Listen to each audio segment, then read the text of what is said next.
We have this massive suite right on the Strip. The hockey world is in Vegas right now in the Chirp Podcast with the Rarely Heard Roundtable. Two experts from NHL.com, Sean Rourke and Dan Rosen, describing the season that finished, free agency, Canada's continuing cup drought, and the favorite for next year. Let's roll it. Boys, I'm Mike today. Just let everyone know, don't say anything stupid. Huzzah! Oh, how'd that feel, old man? That's a disgrace! That's a disgrace! What a joke! Hit him, light him up. Yeah, nice hit. That's solid. It's the yearbook signing episode.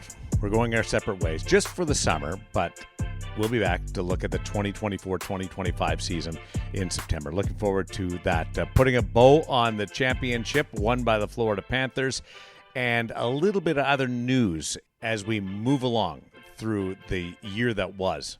Some great stories coming out from the National Hockey League and some interesting breaking franchise news with the Utah Hockey Club moving off from Arizona. We'll get into that in just a little bit.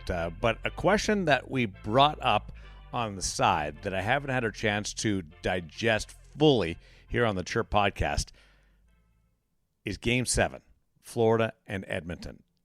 Not about the championship that was at stake, but was that the most significant game in NHL history? Going into Game 7, it was. Coming out of Game 7, it wasn't in the top 10. It had the potential to be the most important game, the highest profile game in NHL history, but the result took it in a different direction. And let me explain this. It was 3-0 for the Florida Panthers, and it ends up going to a Game 7. That, in its own right, sets up great intrigue. Connor McDavid, on the verge of winning his first Stanley Cup, takes it to a whole nother level. The Canadian Stanley Cup drought situation at play with the Edmonton Oilers trying to break through and winning the first cup in the McDavid-Draisaitl era. And then you had Florida's back-to-back Stanley Cup final appearances and the potential of losing consecutive Stanley Cup finals. You put all that together going into Game 7, it was the most intriguing game in NHL history. But McDavid doesn't win, so it won't be remembered for that. There is no blown 3-0 lead in the Stanley Cup final, so stroke that off. Florida ends up avoiding losing consecutive Stanley Cup finals. There's a lot to love about the game. It was incredible, but it went in the wrong direction. I wasn't cheering for Edmonton because I wanted it to see the most important game in NHL history, but it was right there for the taking. And now we have to wait. Better Game 7s? Ray Bourque winning his first Stanley Cup. New York Rangers ending their drought back in 1994. Sidney Crosby avoiding losing consecutive Stanley Cup finals and winning his first Stanley Cup. Those are some games that I now put strongly ahead of the 2024 Stanley Cup final. Just a couple of thoughts off the bat, but now we turn it over to a couple of special guests. They've rolled in. Why they're late? I don't know. I was going to talk about that anyway, about Game 7, but they've rolled in. Let's get to it. A great roundtable discussion on the Chirp Podcast with Darren Millard.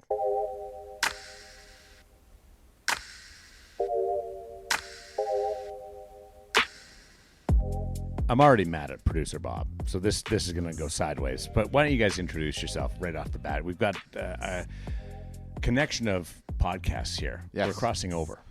My name is Dan Rosen. Nice to meet you, Dan. I am the senior writer for NHL.com, and I am the co-host of the NHL at the Rink podcast. And your friend? He can talk. Occasionally. I don't do a very good job at it. Bob always gets mad at me, so we could share in our hatred of Bob. State your at this name. moment.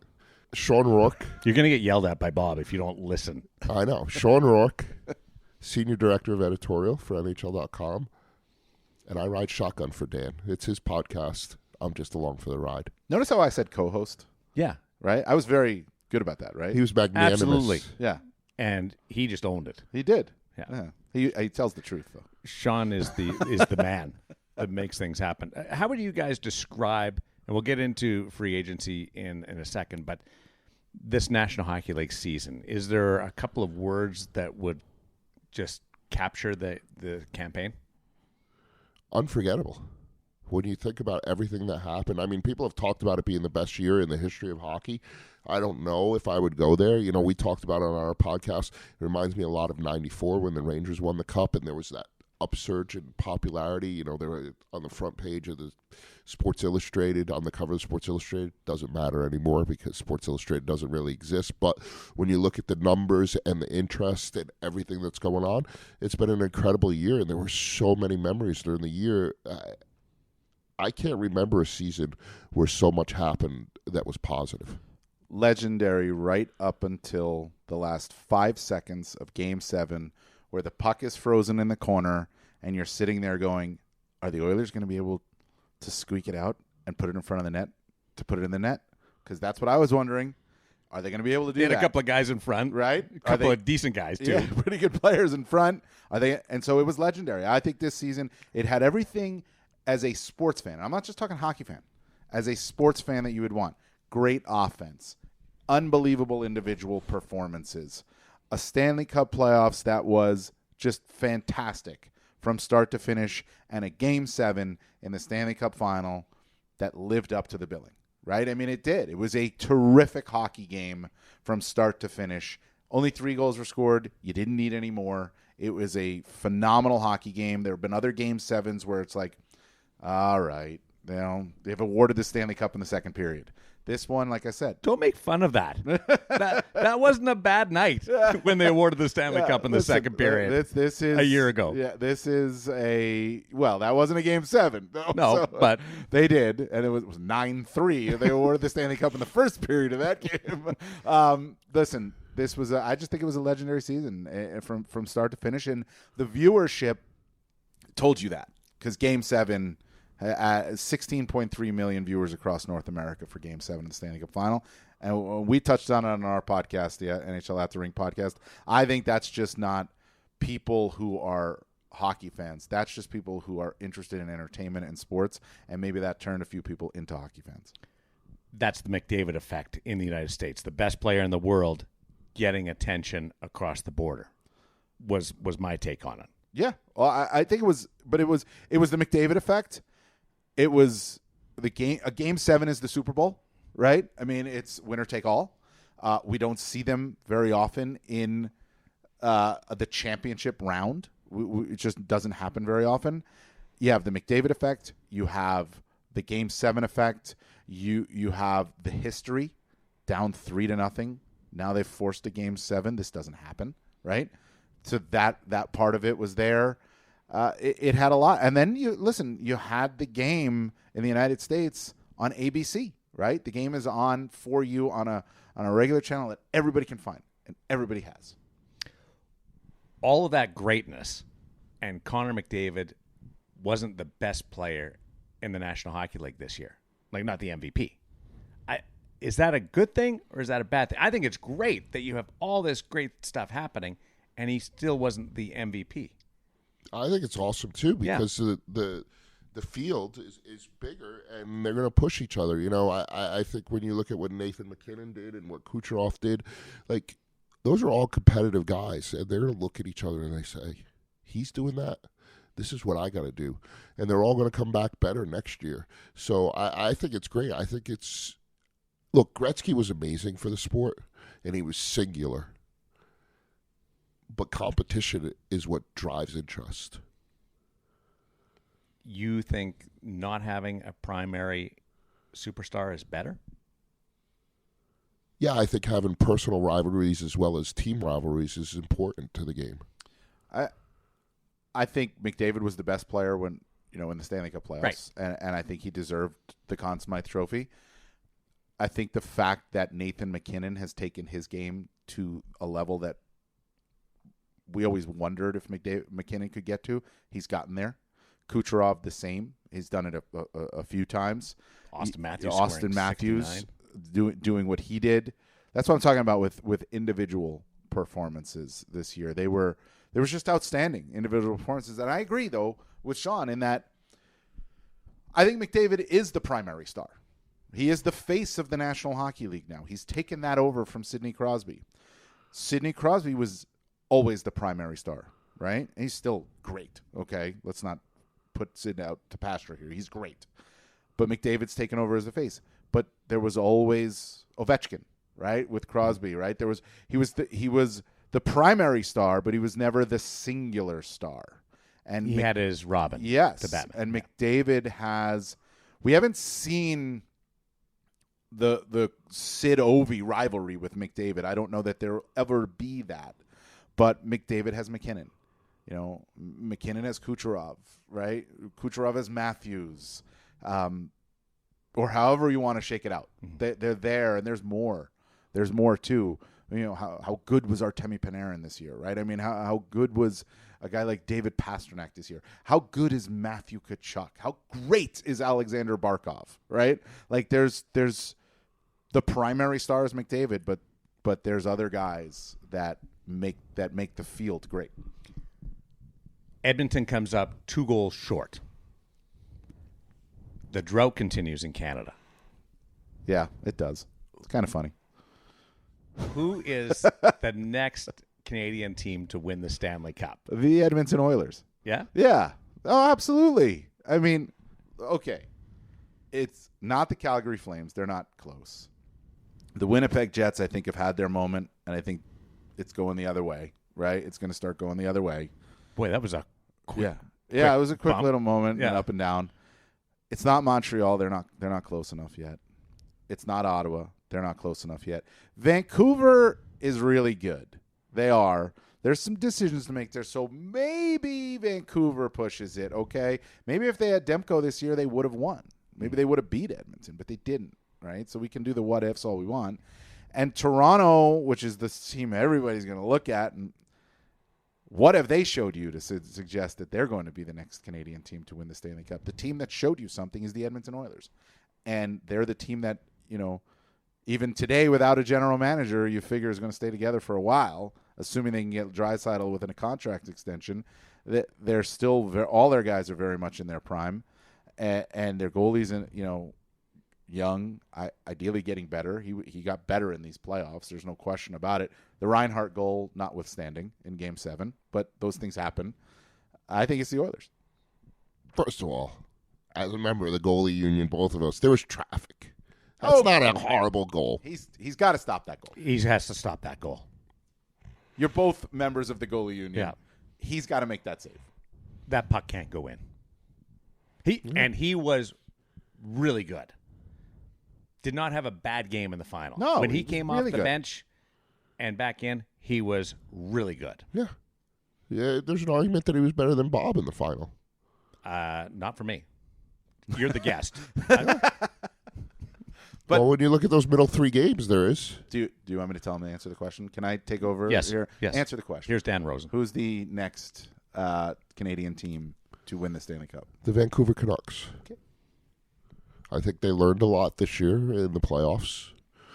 You know, Pettersson wasn't very good, but a lot of players aren't very good that first crack at the playoffs. They don't Not many understand. people make their case that a team's going to win the Stanley Cup by telling you who wasn't very good. But they're going to get better, right? Like Yeah. when you look at teams, they have to put their toe in the pool and say, "Oh, it's cold. I got to prepare for this," and that's what this year was. If Demko's healthy, Demko's in his prime. They're good on the back end with Hughes and the other guys that they have. Like I think that they're in their ascendancy. Whereas I'm a little worried about what Edmonton's going to do. I think they're at a crossroads. And Toronto's Toronto. Like, you'd have to be a fool to pick them to win just on their track record. Maybe they are, but on their track record, you know, that's like going to the racetrack and looking at the horses and saying, this horse has come up winning 7 straight races, but you know what? Today's the day. Today's the day. Here's my $100. What are you doing? A couple of good references, gambling and poolside. Yeah. We're in Vegas, so somebody's been busy around here. I asked that question about who's the next team to win the Stanley Cup from Canada because since the team last won, the Montreal Canadiens, everybody's made a final except for Winnipeg and Toronto. They've all had their moments where you thought, oh, that's they're on the cusp. I'll take the field, actually. So you're taking out the other 5. Other 5. I'll take the other 5. Okay, why? Why would you suggest Because nobody's been able to put a run together where you're challenging year after year. Right. Well, what makes you think that Calgary, Montreal, Ottawa, and Winnipeg, I'll leave Toronto out of it, are even close? I'm not looking at next close. year. I'm giving myself 3 or 4 years. But next year could be the year for the other It two could teams be. we talked about. But the last 30, I'm basing it on that. The horse that's been lame for 7 straight. Hold on. I don't think either one of us are suggesting the Vancouver Canucks or the Edmonton Oilers are winning the Stanley Cup next year. I think we're both saying we're answering the question of the next team to win. Their windows are the most open. Yes. Right now. Right. Wait 5 years. We'll see what the window looks like. They should probably clean the window at this point. There might be a couple of cracks in that window. What if a Canadian team never wins the Stanley Cup again? It could happen. Like, is it going to happen in 10 years? I don't know. 20 years? I don't know. There's individual teams that have gone on significant droughts. Why not that? And the salary cap's getting higher. There's opportunity for players to make money. This is a good segue into free agency. And players are making specific choices, excluding other teams, which will take a couple of those Canadian teams out of the mix. Yeah, I'm not saying financially you're wrong. it takes them all out of the mix Right. because of the onerous tax burdens. I have lived the tax burden, You and like I'm enjoying the unburdening. Yeah, you have no burden right now in Vegas. Free agency, cap's going up, and that might be the story of the year for the players. Yeah. The cap finally going up. Who's the most coveted free agent right now as we are on the edge of free agency 2024? The most coveted, Yes. Jake Gensel. The most interesting, Steven Stamkos. Gensel is a player who is in his prime that proved to everyone when he went to Carolina this year that he didn't need Sidney Crosby to be great. He was still, and he was a really good for them. Do you think he made money on that move? I think so. Yeah. I think he did. I think he made money on that. On their 2-round run. Because there's differences. You could bring in more teams to Yeah. look at you. I or think you he could, made money. Make cash. I think he made a little bit more money. And he's in his prime. He's a goal scorer. He's a Stanley Cup winner, but he's in his prime. Stamkos is the guy that you look at and say, how could you even envision Steven Stamkos playing for another team, right? To me, and we touched on this in the At the Rink podcast, like, It's the third time that you guys have promoted Well, your we podcast. have to promote our I promoted it podcast. right off the bat. I thought Yes. I was doing a really nice thing. well, we want people to listen. Right. We want people to I listen. listen. Right after they listen to this, we want them to listen to that. So it's, you got to promote, right? We all have the same boss, Yeah, right, exactly. producer Bob. Producer Bob sitting over there smiling, controlling the board. He Have could you ever shut seen me him- down right now. Have you ever seen him this happy? No, well, he's in Vegas. He's in Vegas, yeah, dude. Yeah, he's in Vegas. And he enjoyed Vegas a He little. likes like Vegas. He's like Not the Matthew nightlife. Tkachuk. He's not going to sleep for 3 days. Nope. There's not going to be much sleep in the Bender household. Let's just say he had a nice morning. That most people go out and have great nights. He had a nice morning. All right, good for Bob. Yeah. I was sleeping. Yeah. Listen, I think Stamkos, I can't see him in another uniform. He is. Well, you're not one of those. I just is. no. He is I one of listen. those. I'll say this too. I said the same thing about Marty St. Louis when he was with the Lightning, right? Even though he did play for another team before that. Vinny LeCavalier, you were wondering, like, oh man, this guy's like Lightning guy. He's just the Lightning guy. I know even all the talk about when the All-Star game was in Montreal. Is Vinny coming to Montreal? No, he's in the Lightning. So if they can get moved and not play their entire career with that market, then of course Stamkos can. That's just the example within the Tampa Bay market. Anybody can get traded. We know that. It's hard for me to believe that he will leave. It's his home. It's where he wants to be. It's where he's raising his family. And I think Stamkos is a kind of guy who will look at it and say, I'm in a great situation. I know the team I'm on. I know my role with this team. I've made a lot of money. Do I need to make the extra $1 million a year maybe I'll get from somewhere else, or that one more year on my deal, or do I stay where I'm comfortable? That's a question that I think his answer would be, I'm comfortable, I want to stay. I don't know if the offer is even there. If he leaves, it's multi-millions difference. Probably. Well, you on an think AAV. so. And on an AAV, if he wants 10, they're offering 6. Yeah, well, I don't think he's going to throwing, get 10. No, I'm Yeah. throwing numbers out, like as a gap example. I think we're going to see the Scene Stamkos again, right? From Right. the beginning of his Yes. career. But look, he doesn't need the money. Nobody needs the money. Sean, they all want cash. No. You know what they want? Of course they want cash. Everybody wants cash, but they don't need the money. You know what they want?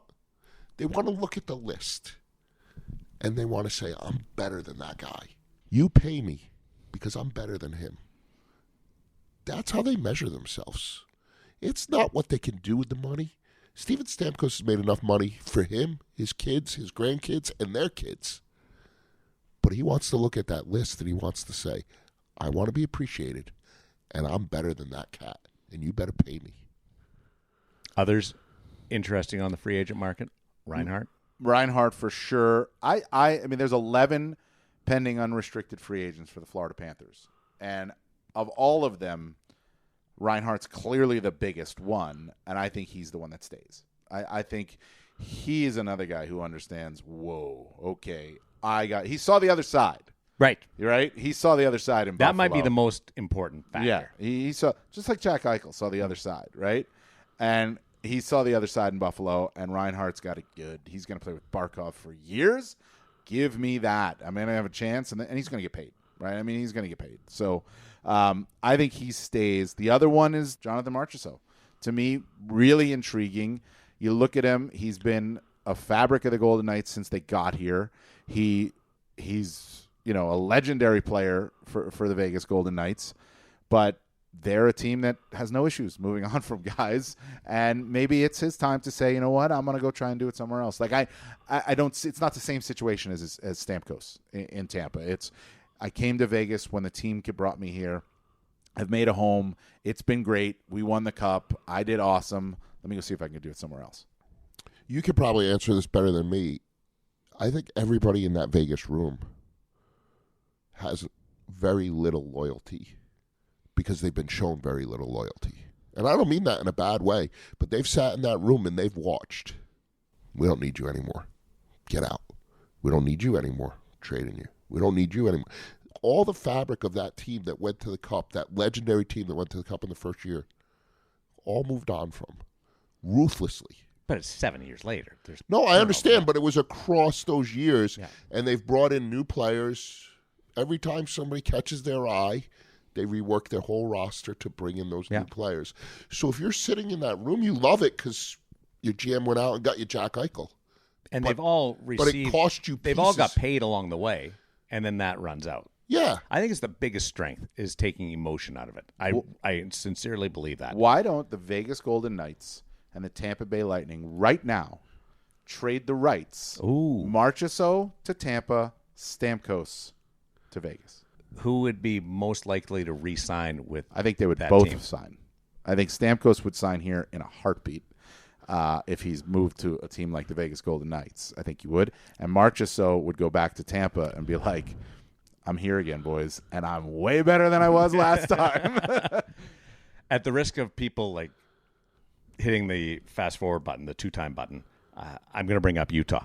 What factor do you think Utah plays in their first offseason with money to spend from a billionaire owner? I know there's a cap, but they have so much space here. What player do you think the new franchise will play? Well, I think they're going to make a huge splash. I'm curious who it is. I mean, you guys talk about Stamkos coming here, Stamkos staying I've heard home. Stamkos in Utah, for an offer. Yeah, I think you look at that Arizona franchise, and they've been building for years. You know, they got some good young players, and everybody saw what happened in Vegas, right? And it's not the same thing because the team's moving. It's not a new team, but it's kind of the same thing. Like, think about having that opportunity to go to a brand new market and put them on the map, and how revered you will be for the rest of your career because you did that for them. You have to make a splash as a new team. You do. I think there has to be reservations among the players because it's brand new, right? When you're bringing in an expansion team and you're selected to go to that team, you're going to that team, right? You don't have a choice. All the players that were with the Arizona Coyotes that moved to Utah did not have a choice, pretty much, right? They were moved. But a free agent, guys in free agency have a choice. Are they going to choose a market that they have no idea about? Like, nobody knows where to live there yet, right? I mean, they're building a practice rink. They're attempting to build a fan base. It's such an unknown, but the team itself has been together, right? So you're going to try to go into a brand new market, and all of a sudden you're going to try to be the face of that market, but going to a team that also already has some camaraderie. I think it's a weird thing, and I don't know that guys who are at the top of the free agent class, the Gensels, the Stamkoses, the Marchessaults, right? Elias Lindholm is another one. Patrick Kane, we haven't even touched on, right? I don't know that they're going to say to themselves, I'm going to go there. It's a little unknown. It's a little too unknown. I think they would want to go to more of a sure thing. What if there's $3 million on the table? An extra $3 million. Yeah. An extra $3 million? Well, Because I'm not going for $3 million. No, an extra 3. So let's say you're Gensel, and you're going to get 8, right? 9. Yeah. I'm buying a Utah bumper sticker, and it's on my car. But you're telling now- me that he's going to get 11 from them. Yeah. They got more money than God. Absolutely they do. That's why I think they are going to steal the show on free agency. What's the cap this year? Cap's $87 million, around there, right? That's what they have. They don't have more money than God. They have that amount of money. They have more money than To every other spend, team available to spend. in the NHL. Sure, they have that money to spend. And they're going to spend it. Are you think they're going to give a $3 million more than the market value for a player? They're not going to do that. Why would they do that? Doesn't make any sense to do that. PR, fine, but they're not going to tell their GM go over. They're not going to tell Bill Armstrong go overpay for guys to bring them here. That's not what you want. I don't agree. Yeah, I don't agree with that. Because you already laid out the problem. Yeah, You they got go to to win you some go- games. No, but you go to a player and you say, "We want you to come here." And you are going to be the love it. face of this franchise. And the player says, "Well, A brand new Why franchise. can't Clayton Keller be the face of the franchise? They want to make a splash. he doesn't have the juice. He might be the best player on the team, but he doesn't Jake have the Gensel juice." does? Clayton Keller, 2-time guest on Chirp Podcast, by the way. But That was a good promo for Thank your you. own podcast. Go back and listen to the episodes. He's tons of fun. It's great. you have to pay for the uncertainty. You do. I How understand that. dare you bring common sense into Yeah, this? I'm sorry. I brought a little common sense into the debate here. When has common sense ever ruled the NHL? Especially on free agent signing. That's true. That is true. You know what? I'm wrong. They're going to go crazy. Do you guys miss the negotiation window? No. Those 4 or 5 Well, days that we had where players could talk to no. other teams and go get the signed guitars and the custom golf clubs and all right. that went with it. I don't miss the negotiation window, but somehow, some way, these contracts are ironed out at 12:04 p.m. Eastern time. Good legal team. Okay. Great legal team. They can type really fast. I miss the creativity of it, right? I miss the GM showing up at midnight with the presentations and the promises, and like you said, the signed guitars, or finding out like who their favorite rock star was, and getting like that guy on video to say, "Oh, you should come here." Like that was great. I love that part of it. Who is the Stanley Cup favorite for 2025? That's a really good question that you're asking before we've seen a lot of trades and any free agent moves. So that is a list. All So right. he's already put an asterisk there. Yeah, there has to be an asterisk to there. I will say the Stanley Cup favorite for 2025 will be the Edmonton Oilers. I think you were deciding right up until you said Pretty much, yeah. the cadence and the pace of Pretty your much. delivery. I know what I was saying. I had the Edmonton Oilers as my first thought, and then as I was talking, I was trying to think of another team. But I was about to say Colorado, but I don't trust their goaltending that much. So that was in the thought process. I can't say Florida again. with all the free agents. I struggle to say the Rangers, even though they were the President's Trophy winners and got to Game 6 of the conference final. Dallas looks really good, but can Dallas get over the hump, right? I mean, Dallas has a blue line that needs to be. Yeah, there's a lot of work to be done. The Oilers are a team that I don't think has a ton of Haven't brought up Vegas, work. but I won't hold that against you. They have a lot of there's question marks there. There's a lot of different question marks there. They'll be good again, but there's a lot of different question marks. Sean. Vegas was my answer, and you stole it from me. Really? Yeah.